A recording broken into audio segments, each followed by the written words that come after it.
My name is David Elder. I'm an ocean rescue supervisor for the town of Kill Devil Hills on the Outer Banks of North Carolina. So on about 10 years ago, we entered into a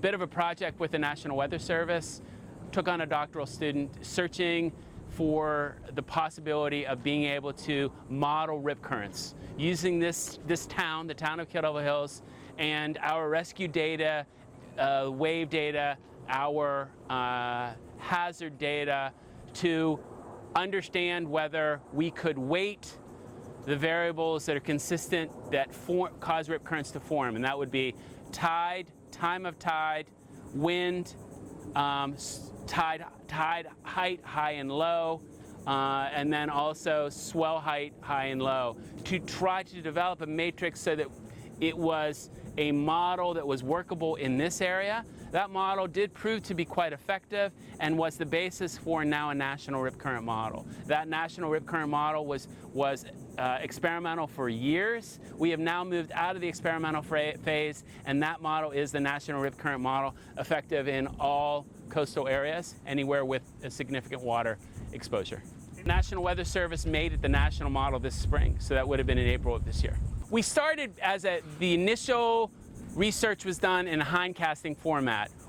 If we had a significant number of rescues on a day that were attributable to rip currents, we took the conditions, the ambient conditions, swell, tide, time of tide, when it started to happen, when we started having rescues, and we overlaid that with the conditions of the day, and see if we could establish correlation and causation at the same time. If that was done, then we could start to weight the variables and how they would interact. And then that weighting started developing things like, how effective is wind on a rip current? It is very effective in a certain range. If it's above this or below that, it's not really much of a thing, but in this range it is a thing. So we did that with swell, with tides, and looking at those variables, but basically swell height was a real loading factor. Swell height at low tide, and the thought was if it was above 3 feet, that's going to make rip currents much more of a hazard. And what we've realized is 3 feet is a good mark, but it isn't the only mark. Below that, it can have a significant effect. But what the model is very good at is it is able to forecast rip current risk on 6 days out.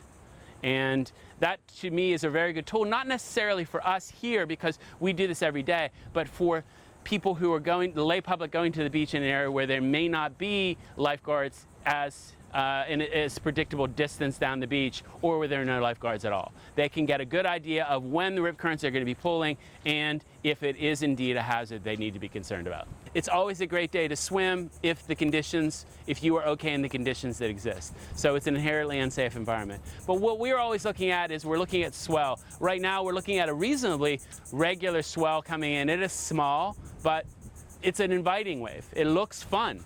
Now, as this really fun-looking wave comes in, it's how people interact with it. So right now, the waves are breaking onshore, near shore. As the tide drops out, they will be breaking offshore on the bar, which is further out. The reason rip currents form is because at high tide, there's this much space perhaps over the bar. At lower tide, the space for water to pass over and back on the bar decreases, so it increases the amount of volume that has to pass through a smaller column. What happens at that point is water starts to look for a path of less resistance. Instead of flashing over that tight spot, finds an area where it isn't as tight. That is what a rip current is. So it's near shore morphology that causes a path of less resistance. So as it is now, as you can see these swells coming in, they're breaking on the high water line. It's a great day, nothing too dramatic happening.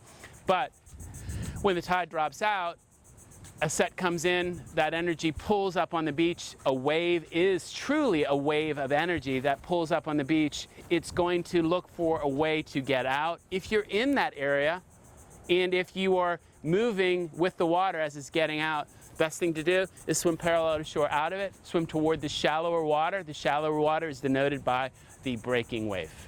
always, if you're entering the water or leaving the water, make sure you pay attention to the conditions that you are entering, and as you're leaving, keep an eye on the wave, a watchful eye on the waves or the conditions that as you're coming out of the water. The ocean doesn't want to surprise you, but she's going to be surprising. 1. 2, always keep an eye on the wind. If the wind is significant and blowing offshore, if you have a float, it's going to take you out. As well, the last thing, flotation is a friend to anybody doing anything in the water. If you are a strong swimmer, that's great. If you have a strong swimmer with flotation, you are my friend.